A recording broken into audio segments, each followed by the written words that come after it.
Olá, bom dia internautas, tudo bem? Estamos aqui com o deputado federal José Nelto e ele vai responder aqui algumas perguntas, algumas questões sobre o Congresso Federal nos próximos meses. Bom dia, deputado, tudo bem? Bom dia, Fabrício, tudo bem? É um prazer enorme poder participar aqui desse podcast, Poder conversar com você e conversar com os internautas, principalmente os seguidores do jornal Opção, que tem muita credibilidade, que é um jornal que tem mostrado a verdade da política goiana e da política também nacional. Bom, para começar, a primeira pergunta é: o presidente Lula, ele quer o progressista na base do governo federal. Aí eu pergunto para o senhor, como está esse processo? Como está o andamento? Qual que é a análise do senhor? Isso pode acontecer nos próximos dias? Olha, em política tudo pode acontecer. Primeiro, o nosso partido, com 49 parlamentares, nós temos uma parte desse partido que é bolsonarista. E a outra parte é comandada pelo centro, que é o centro que conversa com a esquerda, conversa com a direita e quer a governabilidade do Brasil. O PP nunca procurou o governo Lula para participar do governo, deixar bem claro para a sociedade. Agora, o partido ajudou o Brasil, está preocupado com o Brasil. Nós sabemos que a política da Argentina chegou ao caos. Por quê? Porque lá tem a esquerda e tem a direita, apenas a ultradireita, a extrema-direita. Lá não tem um centro democrático que tem a habilidade política de conversar com os dois lados para ter uma convergência e tirar o país da crise. Chegando ao final do ano, nós aprovamos a PEC da transição. Se não fossem os votos do partido, a PEC da transição não teria sido aprovada. A proposta do governo federal, presidente Lula, era de 400 bilhões de reais.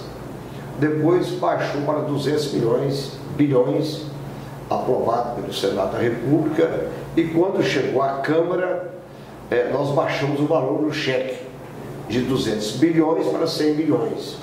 Com isso, nós garantimos o salário, que era uma proposta de todos os dois candidatos, que era do Bolsonaro e também do presidente Lula, de garantir R$600, com mais R$150, mais R$150 por criança, para as famílias vulneráveis, as famílias aí da fila do osso. A gente tirar da fila da vergonha e colocar na fila da dignidade, para que o cidadão, a mãe de família, possa ter o direito de ir ao supermercado, fazer as suas compras, comprar o arroz, comprar o feijão, comprar o macarrão, a cesta básica, para dar uma boa alimentação para os seus filhos e para a sua família. Foi um compromisso de campanha dos dois candidatos. Então, a nossa bancada, nós conduzimos esse processo lá, aprovando a PEC da transição, até dezembro deste ano está garantido. Chegando ao final do ano, novamente, a bancada, o Parlamento Brasileiro, o Congresso Nacional, vai discutir ou rediscutir novamente essa decisão, se as contas públicas têm melhorado, se o governo poderá continuar colocando no mercado, na mesa de cada brasileiro vulnerável, esse valor de R$600 para alimentação, ou se ele precisará novamente de um cheque no mesmo valor de 100 bilhões para a garantia da dignidade dessas famílias. Então, nós colaboramos, votamos, por exemplo, aí, matérias de interesse do Brasil. Quando discutia as invasões de terras, eu não sou contra a reforma agrária. Pelo contrário, eu apoio a agricultura familiar. A reforma agrária que nós apoiamos é uma reforma diferente. Não é apenas você jogar o cidadão na terra sem nenhum apoio governamental. Colocar ele lá debaixo de uma barraca de lona, isso é algo desumano. colocar ele sem água, sem energia, sem um trator, sem semente, sem um agrônomo, é também não preocupar com a produtividade do Brasil. O cidadão, quando ele chega na terra, ele tem que produzir, ele tem que ter o cheiro da terra. Não adianta eu pegar um cidadão que mora na cidade, não convive com a terra, não conhece a terra e fazer um assentamento. A Constituição brasileira é bem clara. O direito de propriedade é sagrado. Nós repudiamos, não aceitamos a invasão de qualquer propriedade, seja ela propriedade urbana, seja ela propriedade rural. O direito de propriedade é sagrado, é universal, está na Constituição. Ora, o governo tem que ter muita sabedoria. Primeiro, quando ele fala em reforma agrária, vamos aqui ocupar as terras do governo federal, ocupar as terras dos governos estaduais.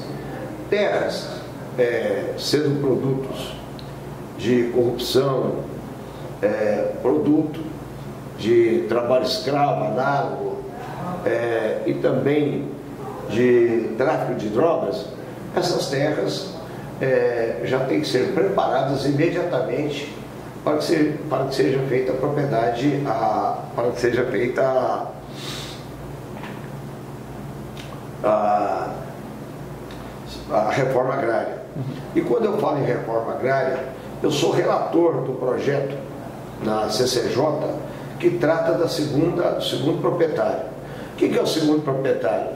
É aquele proprietário que eu falei, que não tem o cheiro da terra, que foi lá, ganhou o título da reforma agrária, assumiu a terra, como ele não tem o cheiro da terra, não sabe trabalhar com a terra, o governo também não deu a ele as condições para que ele pudesse produzir, ele largou a terra, vendeu, foi embora. Então, quem está trabalhando nesse módulo, nesse título, está produzindo, tem lá a sua vaca, tem lá os seus porcos, as suas galinhas, produz lá os produtos orgânicos, está trabalhando, é um direito que ele tem de ter essa propriedade no nome dele. Então, o meu relatório será agora aprovado, acredito eu, no segundo semestre, dando essa garantia de quem já está há 2 anos, há 3 anos, ou há 5 anos como segundo proprietário. E a propriedade, a média propriedade, a grande propriedade, o que nós não aceitamos é a invasão de grileiros, de madeireiros, qualquer cidadão, invasão da Amazônia. Nós repudiamos, não aceitamos, é um ato criminoso. O governo não pode permitir que a Amazônia seja destruída, a Mata Atlântica, o nosso cerrado, o bioma cerrado, o Pantanal. É preciso ter todo o cuidado nessa área ambiental, até porque o planeta está dando uma resposta muito dura para o homem. Veja o que está acontecendo na Europa. Quer dizer, altas temperaturas, incêndios. Então, o mundo está em ebulição. E isso é muito grave. E eu tenho falado, por todos os lados, que nós temos que preocuparmos em plantar árvores e cuidar das nascentes de qualquer córrego, de qualquer rio, proteger a água, porque você vive sem energia, vive sem casa, mas sem água ninguém vive. Então, essa é uma pauta que nós estamos trabalhando ela, e também colocar na cabeça de todo produtor rural, de todo cidadão que mora no campo e mora na cidade também. Se ele tem uma propriedade, seja uma chácara, seja um sitiante ou uma grande propriedade, que ele seja um produtor de água. E aqui eu vou fazer um exemplo. O município que tem o maior número de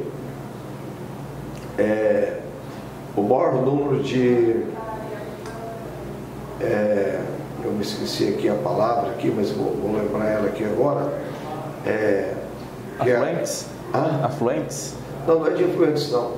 é de pivô central, de pivô, que produz alimentos através do pivô irrigado. É cristalina, na América Latina.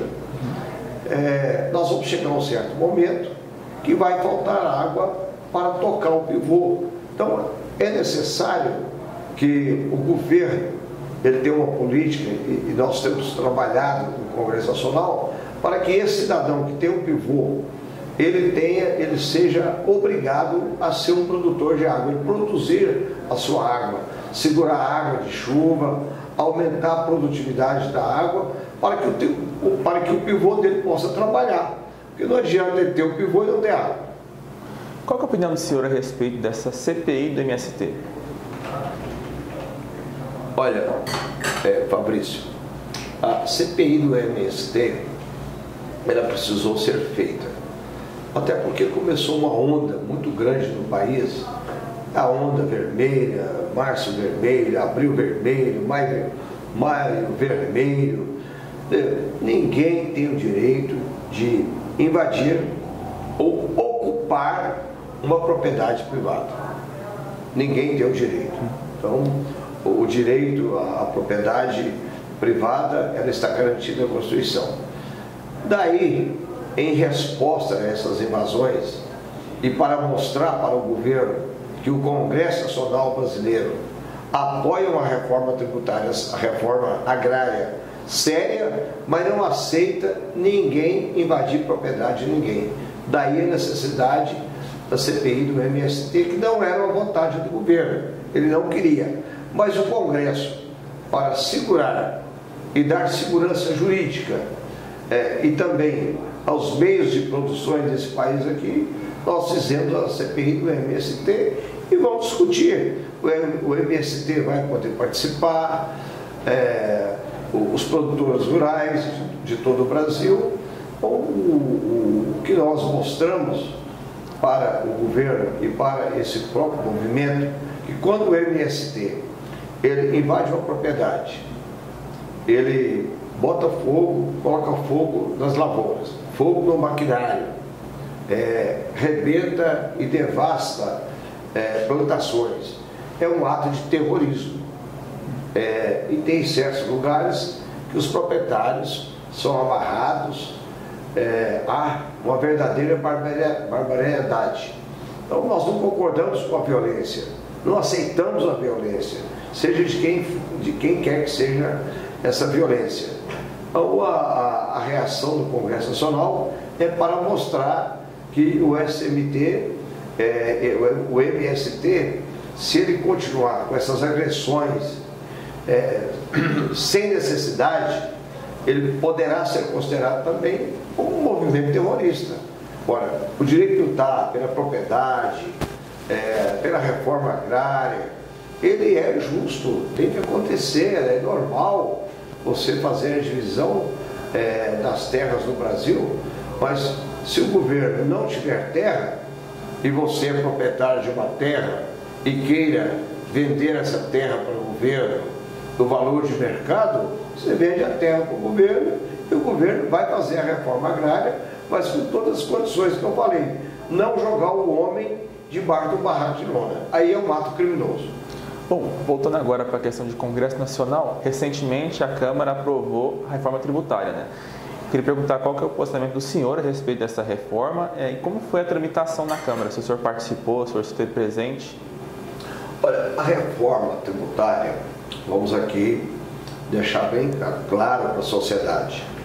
O sistema tributário brasileiro, ele é de 1960.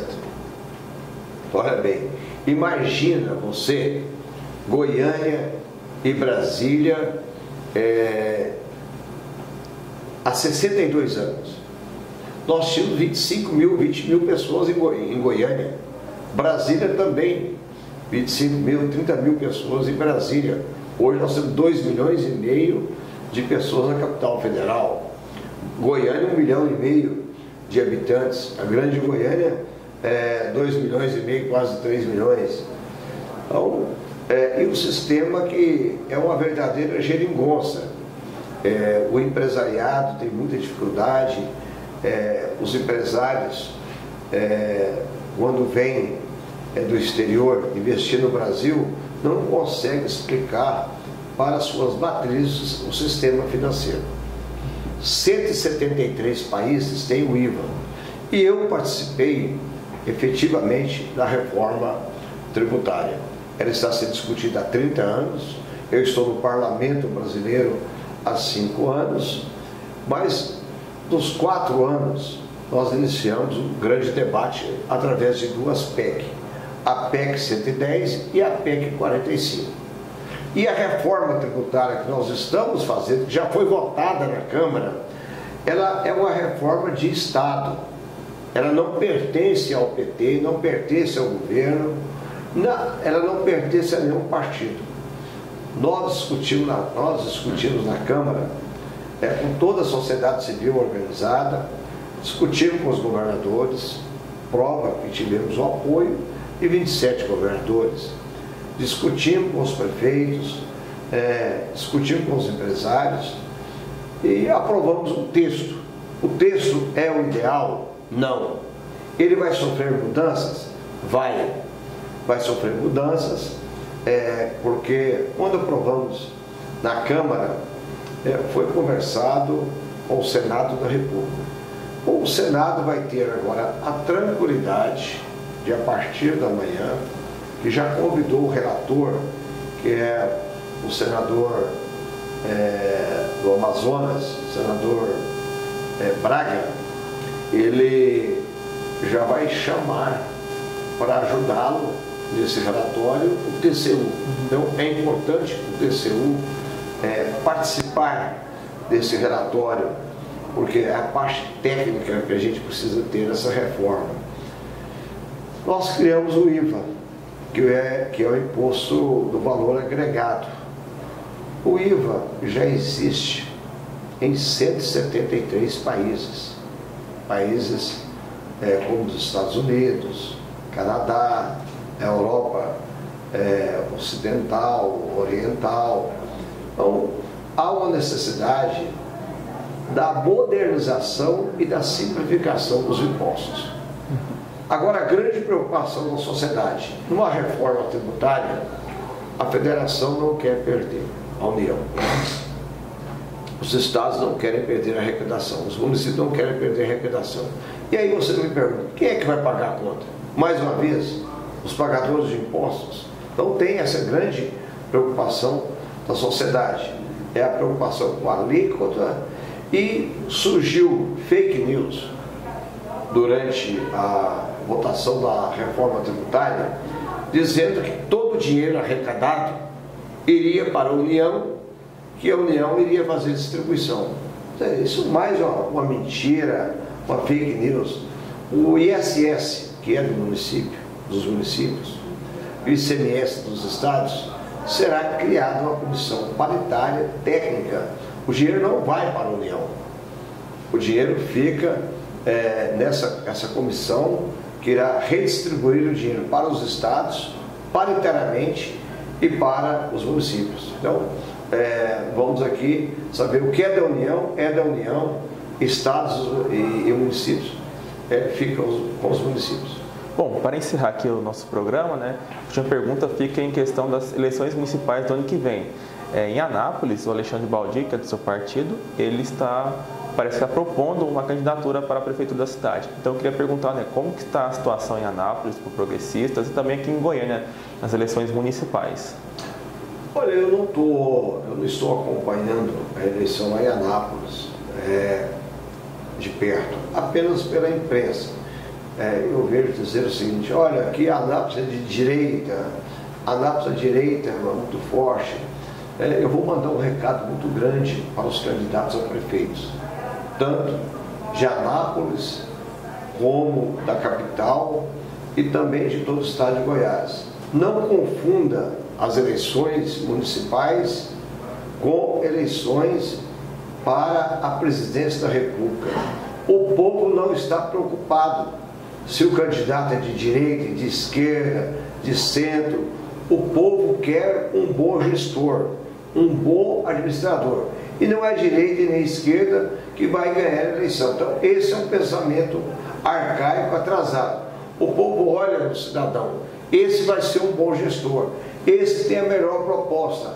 Até porque a sociedade ela se dividiu para o presidente da República.